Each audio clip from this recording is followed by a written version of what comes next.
Rule 120. Judgment. Section 1. Judgment, definition, and form.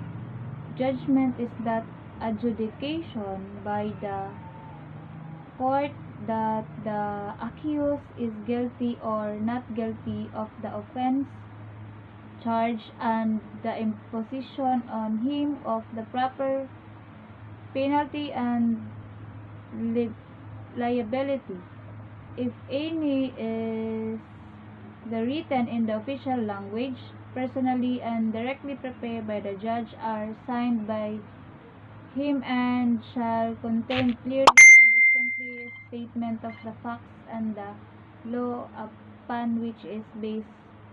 Section 2. Contents of the judgment.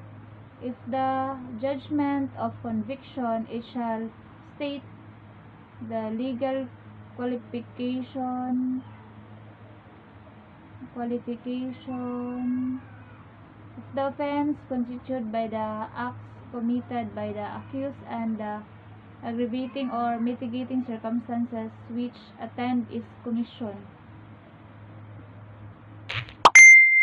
The participation of the accused in the offense, whether the principal, accomplice, or the accessory after the fact, penalty imposed upon the accused, and civil liability damages caused by his wrong act or omission to be recovered from the accused by the party there is, unless the enforcement of the civil liability by the separate action has been reserved or waived.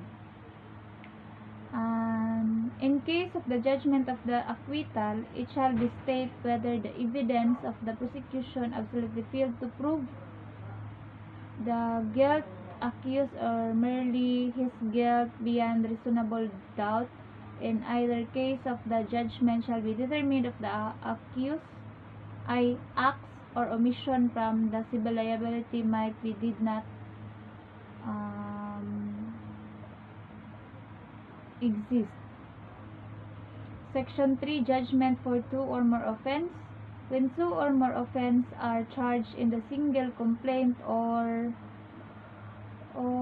information to it before the trial, the court may convict him of many offenses as the charge, and prove and impose on him the penalty for each offense, setting out separately the finding and law in each offense.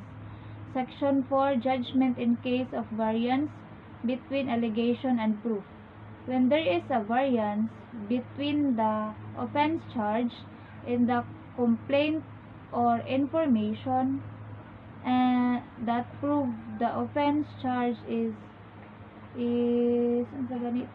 included in or necessarily includes offense provide.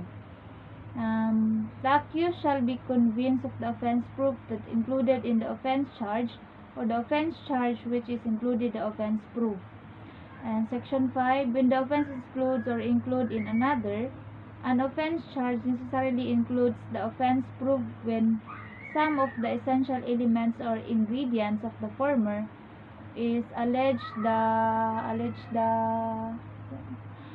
complaint or information constitute the latter, and offense charge is necessarily include in the offense proof when the essential ingredients of the forms constitute or those constitute in the latter. Then Section 6. Promulgation of judgment. The judgment is promulgated by reading it in the presence of the accused and judge. The court in which is rendered